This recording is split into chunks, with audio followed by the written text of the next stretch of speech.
So hello everyone, welcome to our channel physics all time. So everyone, আজকে কিন্তু আমরা চলে এসেছি ক্যালকাটা ইউনিভার্সিটির কিন্তু যে ফরম্যাট 1 যে ফিল আপ তোমরা করবে, কীভাবে করবে সেই সম্পূর্ণ ডিটেলস ভিডিও নিয়ে।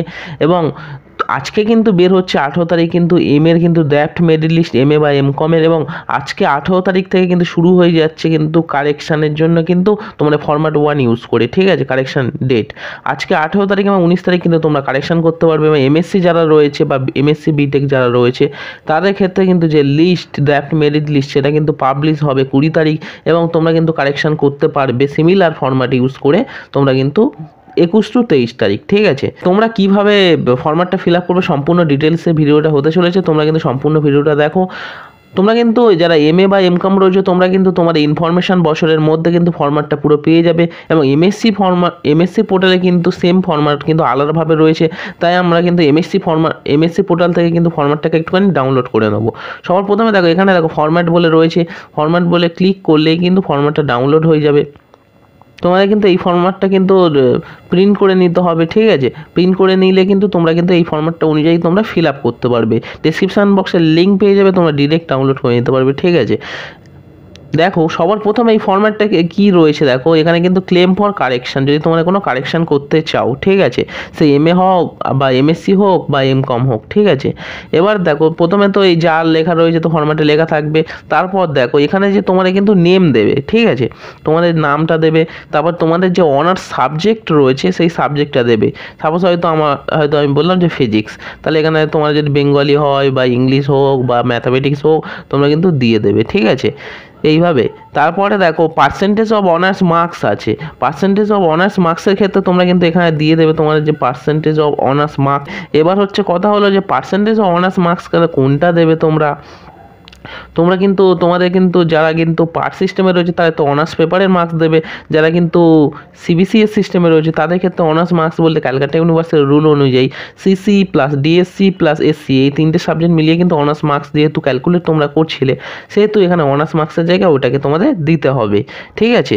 এবার অ্যাপ্লিকেশান ফর্ম নম্বর যেটা রয়েছে, এখানে কিন্তু আগে থেকে কিছু নম্বর দেওয়া রয়েছে, এবার তারপরে কিছু নম্বর তোমরা পাবে, তোমার অ্যাপ্লিকেশান নাম্বার, সেটা কিন্তু তোমরা অ্যাপ্লিকেশান ফর্মের ওপর সঙ্গে তোমরা কিন্তু পাবে, সেটা কিন্তু দিয়ে দেবে। এবং তারপর কিন্তু এখানে তোমাদের গ্রুপ নম্বর দিয়ে দেবে, ঠিক আছে। তোমাদের গ্রুপ নম্বর তোমরা কিন্তু ইনফরমেশান বছর বা তোমরা কিন্তু MSc যে জেনারেল এলিজিবিলিটি ওর মধ্যে কিন্তু পেয়ে যাবে। সাপোজ হয়তো আমি 201 দিলাম, যেটা কিন্তু ফিজিক্সের গ্রুপ কোড তোমরা কিন্তু তোমাদের সাবজেক্ট ওয়াইজ গ্রুপ কোড দিয়ে দেবে। দেওয়ার পর তোমরা suppose draft merit list publish হলো, তোমাদের নাম কিন্তু উঠলো না, এটা কিন্তু ড্রাফট মেরিট লিস্ট পাবলিশ হওয়ার পরই কিন্তু পাঠাতে হবে, তার আগে নয় কিন্তু, ঠিক আছে। কারণ ড্রাফট মেরিট লিস্টে তোমাদের সাপোজ নাম যদি না ওঠে তাহলে কিন্তু এখানে দেখো name not yet publish in the draft merit list বা ড্রাফট লিস্ট, ঠিক আছে। সেক্ষেত্রে তোমাদের এখানে কিন্তু নেমটা তোমাদের দিয়ে দিতে হবে, যে তোমাদের নামটা কী ছিল যেটা পাবলিশ হয়নি সেটা কিন্তু এখানে তোমরা কিন্তু দিয়ে দেবে, ঠিক আছে। এখানে তোমরা কিন্তু সম্পূর্ণ নাম দেবে, কোনো কিন্তু এরকম শর্ট ফর্ম দেবে না, তোমরা পুরোপুরি নামটা কিন্তু এখানে দিয়ে দেবে। দেওয়ার পর তোমাদের যদি এবার দেখছো যে না অনেক কিছু কারেকশান করার আছে, নাম না উঠলে তো দিচ্ছ, এবার যাদের নাম উঠবে তাদের এখানে দেওয়ার দরকার নেই, ঠিক আছে। তারপর এখানে দেখো সবার প্রথমে রয়েছে কি নেম রয়েছে। এবার যদি তোমাদের সাপোজ তোমাদের কারোর নাম হয়তো চেঞ্জ করতে হবে, তো স্পেলিং মিস্টেক এসছে, তাহলে তোমরা সেই নাম আর টাইটেলটা এখানে লিখে দিলে। দেওয়ার পর কারেকশন ফর্মটা কী হবে সেটা সম্পূর্ণ এখানে লিখলে। এইভাবে অনার্স সাবজেক্ট হয়তো কারোর ভুল এসছে, তোমরা সাপোজ দিয়ে দিয়েছো এখানে হয়তো কেমিস্ট্রি দিয়ে দিয়েছো, ঠিক আছে, সাবজেক্ট ভুল করে ফিজিক্স করতে গিয়ে কেমিস্ট্রি করে দিয়েছো, আমি এক্সাম্পল হিসেবে বলছি।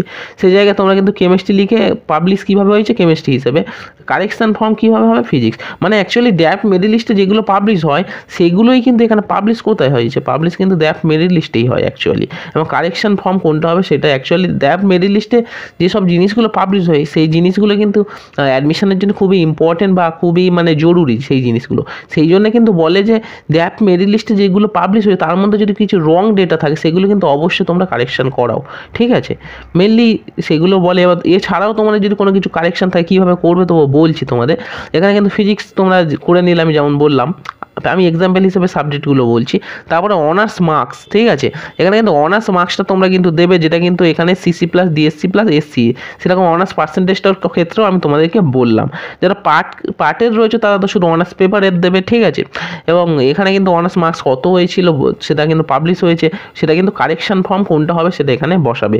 এরপর তোমরা যদি জেনারেল পেপারের মানে মার্কস যদি ভুল থাকে, এখানে কিন্তু তোমাদের জেনারেল পেপারের মার্কস কিন্তু দিতে হবে এবং তোমরা কিন্তু এখানে কারেকশন ফর্ম করতে হবে। এখানে হয়তো তোমাদের সাপোজ জেনারেল পেপার 1-এর মার্কস ভুল ছিল, আমি বলছি সাপোজ, তাহলে তোমরা কি করতে হবে, শুধু জেনারেল পেপার 1 বলে সেই মার্কসটা লিখতে হবে, আর এখানে জেনারেল পেপার 1 বলে সেখানে লিখতে হবে। এবার হয়তো সাপোজ হয়তো তোমাদের দুটো জেনারেল পেপারের মার্কস ভুল হয়েছে, তাহলে জেনারেল পেপার 1 বলে মার্কসটা লিখলে, জেনারেল পেপার 2 বলে তোমরা কিন্তু মার্কসটা লিখতে হবে, ঠিক আছে। দিয়ে কিভাবে তোমাদের কারেকশন ফর্মটা হবে, জেনারেল পেপার 1 বলে কারেকশন মানে নাম্বারটা কত হবে, জেনারেল পেপার 2 বলে কারেকশন নাম্বার কত হবে, সেটা কিন্তু তোমাদের এখানে কিন্তু বসাতে হবে। এইভাবে এবার যদি তোমাদের ক্যাটাগরির মধ্যে কোনো ভুল থাকে, যে জেনারেল ক্যাটাগরি হবে না এসসি, তুমি হয়তো এসসি দিয়ে দিয়েছো, সেটা হবে জেনারেল, তাহলে এসসি লিখলে এখানে জেনারেল ক্যাটাগরি তোমাদের দিতে হবে, ঠিক আছে। জেনারেল ক্যাটাগরি তোমরা দিতে পারো, এর ফুল ফর্ম লিখতে পারো, শর্ট ফর্ম যেমন এখানে জিএনএল রয়েছে সেটাও দিতে পারো, কোনো অসুবিধা নেই।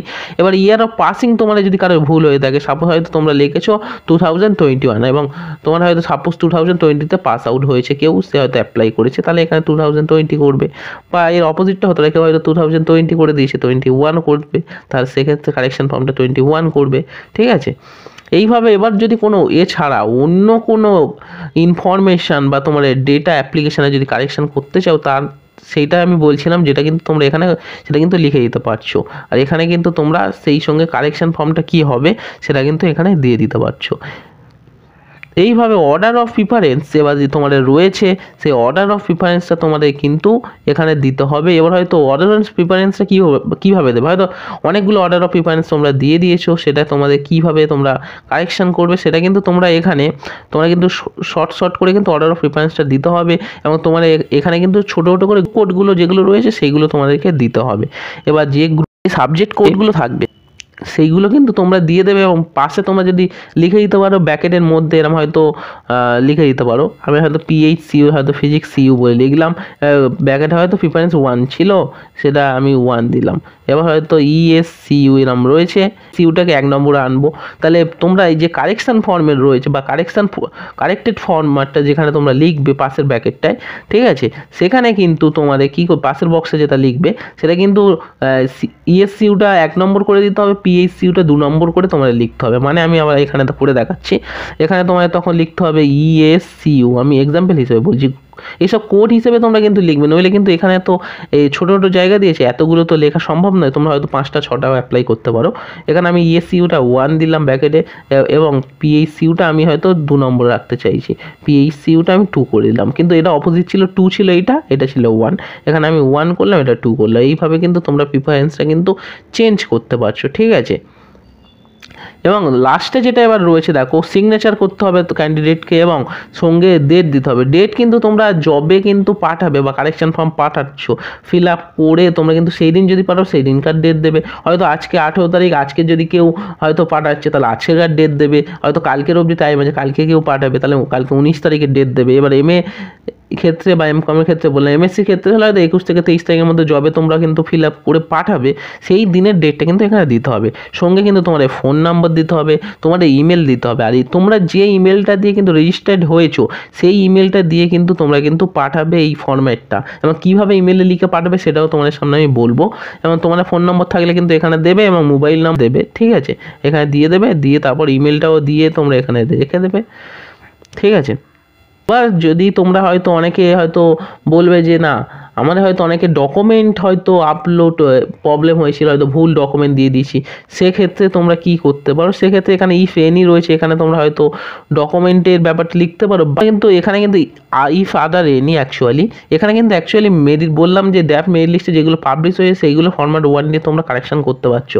এবার ডকুমেন্ট যদি বলো না আমরা কারেকশন করবো, সেক্ষেত্রে কি করা যাবে, সেক্ষেত্রে তোমরা কিন্তু রিকোয়েস্ট করে দেখতে পারো, ঠিক আছে। কারণ তোমরা যে ডকুমেন্ট এখানে হয়তো ইফ এনি রয়েছে, এই জায়গায় হয়তো তোমরা লিখে দিলে যে এই ডকুমেন্টটা হওয়ার কথা ছিল, এই ডকুমেন্টটা ইফ এনির জায়গায় কিন্তু তোমাদের লিখতে হচ্ছে কি ডকুমেন্ট হবে, আর এখানে কিন্তু কি ডকুমেন্ট চলে গেছে। এবার সেই অনুযায়ী কিন্তু তোমরা ইমেলেও একটুখানি মেনশন করে দেবে, ঠিক আছে, যে এই ডকুমেন্ট তোমাদের ভুল হয়েছিল, এবং সেই ডকুমেন্টটা কিন্তু একটা JPG ফরম্যাটে কিন্তু ইমেলে তোমাদের পাঠাতে হবে, জেপিইজি ফরম্যাট দিয়ে কিন্তু পাঠাতে হবে, যেটা কিন্তু তোমাদের 200 কেবির মধ্যে হবে। সাপোজ হয়তো তোমরা মার্কশিট দিয়েছিলে, অন্য মার্কশিট দিয়ে দিয়েছিলে, এই যে মার্কশিটটা ভুল করে হয়তো দিয়ে দিয়েছো গ্র্যাজুয়েশন মার্কশিটের জায়গায়, সেক্ষেত্রে গ্র্যাজুয়েশন মার্কশিটটা তোমাদের তো 200 কেবির মধ্যে দিতে হচ্ছিল, সেক্ষেত্রে তোমাদের কিন্তু এখানে লিখতে হবে যে এই যে মার্কশিট দিয়ে দিয়েছো সেই জায়গাটা হবে গ্র্যাজুয়েশন মার্কশিট, এখানে ডকুমেন্ট বলে লিখবে, ঠিক আছে। লিখে কিন্তু তোমরা দেবে, যদি ওরা যদি কারেকশন করে দেয় তো খুব ভালো, ঠিক আছে, কারণ এইসব ফরম্যাট দিয়ে কিন্তু মেনলি কিন্তু ডেটাগুলো কারেকশন করা হয়, ডকুমেন্ট খুবই কম হয়, তবু কিন্তু এবারে হেল্প ডেস্ক থেকে বলছে না অনেক কিছুই কারেকশন করা যাবে, যেহেতু তোমরা কিন্তু রিকোয়েস্ট করতে পারো, এবং তার সঙ্গে কিন্তু ওই 200 কেবির মধ্যে কিন্তু একটা জেপিইজি ফরম্যাটটা কিন্তু মেলে আলাদা ফাইলে কিন্তু পাঠাবে, আলাদা ফাইলে জেপিইজি ফরম্যাটে, ঠিক আছে। এবং তোমরা তো ফরম্যাট ওয়ানটাই পাঠাচ্ছ, সেটা তো যেমন পিডিএফ বা তোমরা যা ইচ্ছা করতে পারো, সেটা আলাদাভাবে পাঠাচ্ছ, মানে দুটো ফাইল অ্যাটাচ করতে হবে সেক্ষেত্রে ডকুমেন্ট যারা চেঞ্জ করতে চাইছে, ঠিক আছে। দেখো আমি কিন্তু তোমাদেরকে কিন্তু মেলটা দেখিয়ে দিচ্ছি যে কোন কোন মেলে তোমাদেরকে পাঠাতে হবে। সবার প্রথমে দেখো তোমরা যারা এমকম রয়েছে তাদের ক্ষেত্রে কিন্তু এই যে মেলটা তোমরা দেখতে পাচ্ছ এই মেলে পাঠাতে হবে, এবং যারা কিন্তু এমএ রয়েছে তাদের ক্ষেত্রে কিন্তু এই মেলে পাঠাতে হবে, এবং যারা কিন্তু এখানে দেখো এমএসসি বা বিটেক রয়েছে তাদের ক্ষেত্রে কিন্তু এই মেলে পাঠাতে হবে। এবং তোমরা যে সাবজেক্টটা রয়েছে সেটা কি দেবে, সেটা ক্লেম ফর কারেকশন রিকোয়েস্ট বলার পর কিন্তু তোমরা কি দিতে পারো, তোমরা কিন্তু এখানে যে তোমরা যদি এমএ হও এমএ ব্র্যাকেটে, তোমরা যদি এমএসসি হও এমএসসি, তোমরা যদি এমকম হও এমকম, ঠিক আছে, বা বিটেক এমএসসি বিটেক হলে এমএসসি স্ল্যাশ দিয়ে বিটেক দিতে পারো, ঠিক আছে। এবার দেখো এখানে তোমরা কি লিখতে পারো, আমি কিন্তু এখানে যেটা লিখেছি সেটা আমি মোটামুটি যতটা পেরেছি লিখেছি, তোমরা কিন্তু তোমাদের মতো করেও লিখতে পারো। এবার দেখো এখানে আমি যেটা লিখেছি আই হ্যাভ ডান সাম বা তোমরা হয়তো একটাই অনলি মিস্টেক করছো, দিতে পারো, তোমরা সাম মিস্টেক্স দেবে, ঠিক আছে। In my application during form fill up I want to correct my application using format one, যেহেতু ফরম্যাট ওয়ান দিয়েই কারেকশন হবে, এবং please see the format one and attach here with and consider my correction request. এবার তোমরা যদি document কোনো কিছু করতে চাও তাহলে এর সঙ্গে কিন্তু একটু মেনশন করে দেবে যে আমি ডকুমেন্ট একটু ভুল করে ফেলেছি, যে ডকুমেন্টও আমি মানে একটুখানি অ্যাটাচ করে দিয়েছি, এই সব একটুখানি তোমরা বলে দেবে যে সেটা কিন্তু তোমরা একটুখানি মানে রিকোয়েস্ট করবে অ্যাকচুয়ালি, যেটা আমি বলছি, ঠিক আছে। এর জায়গায় তো বললাম যে ডকুমেন্ট ওটা তোমরা দিয়ে দিতে পারো। দেওয়ার পর তোমরা থ্যাঙ্কিং ইউ দিলে, দেওয়ার পর তোমাদের তো অ্যাপ্লিকেন্ট নেম দিতে হবে, অ্যাপ্লিকেশন নাম্বার দিতে হবে, কোন সাবজেক্টে অ্যাপ্লাই করেছো সেই সাবজেক্টটা দিতে হবে, তারপরে গ্রুপ নম্বর তোমাদেরকে দিতে হচ্ছে, এই চারটে কিন্তু ম্যান্ডেটারি, ঠিক আছে, তোমাদের দিতেই হবে।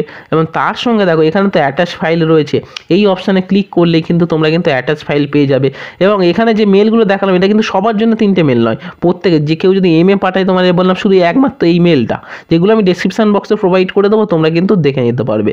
এইটা কিন্তু শুধুমাত্র এমকমের জন্য, এমকমে পাঠাতে গেলে শুধুমাত্র এই একটাই মেলে পাঠাবে, যে আমি 3টে মেল এখানে অ্যাটাচ করে তোমাদের দেখাচ্ছি, তার মানে যে 3টে মেল নিয়ে তোমরা পাঠাবে না, কিন্তু ভুল করে কিন্তু 3টে মেলে পাঠিও না, কারণ তোমরা এমএসসি হলে এটা, ঠিক আছে, এমএ হলে এটা, এমকম হলে কিন্তু এটা, যে কোনো একটা করে মেল রয়েছে প্রত্যেকটা সেকশনের জন্য, এমএ এমএসসি এমকম, ঠিক আছে। এবার কিন্তু তোমরা অ্যাটাচ ফাইলটা এখান থেকে করে নিচ্ছ, যেমন সেই ফরম্যাটটা কিন্তু তোমরা পিডিএফ ফরম্যাটে তোমরা বানিয়ে স্ক্যান করে কিন্তু তোমরা এখানে কিন্তু অ্যাটাচ করে দিতে পারছো, এবং তোমাদের তার সঙ্গে যদি কোনো কিছু ডকুমেন্ট প্রোভাইড করতে চাও সেগুলো দিয়ে দিতে পারছো, যেমন অ্যাপ্লিকেশান ফর্ম তোমরা দিতে পারছো, বা মানে হয়তো তোমরা মার্কসে ভুল হয়েছে সেই রিলেটেড মার্কশিট তোদের কাছে রয়েছে, তাও তোমরা যদি চাও যে না অ্যাপ্লিকেশানটা পাঠায় তার সঙ্গে মার্কশিটও পাঠায়, সেগুলোও দিতে পারো, তোমরা সাপোর্টিং ডকুমেন্ট হিসেবে কিছু দিলেও দিতে পারো, কোনো অসুবিধা নেই সেক্ষেত্রে।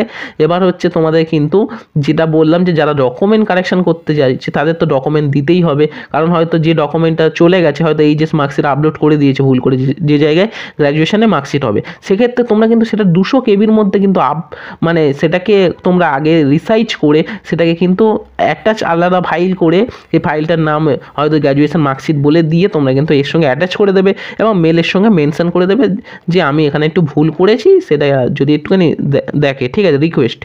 এবং ওই ডকুমেন্ট ফরম্যাটও ওখানে ইফ এনি যেখানে রয়েছে সেখানে কিন্তু তোমরা লিখে দেবে পরিষ্কারভাবে যে ডকুমেন্ট চেঞ্জেস বা এই জাতীয় কিছু একটা লিখে দেবে, যেহেতু ইফ এনি রয়েছে, তাহলে তোমরা হয়তো রিকোয়েস্ট করলে ডকুমেন্টও ওরা হয়তো চেঞ্জ করেও দিতে পারে, ঠিক আছে। সো আশা করবো তোমাদের কাছে কিন্তু ভিডিওটা একটু হলেও হেল্পফুল হবে, এবং তোমাদের যদি ভিডিওটা ভালো লেগে থাকে তাহলে অবশ্যই কিন্তু ভিডিওটাকে একটা লাইক করে দাও, এবং তোমার বন্ধু বান্ধব যারা রয়েছে তাদের কাছে কিন্তু ভিডিওটা শেয়ার করতে ভুলো না। সো আজকে ভিডিওটা কিন্তু এই পর্যন্ত, দেখা হচ্ছে পরবর্তী কোনো ভিডিওর সঙ্গে, টাটা বাই বাই।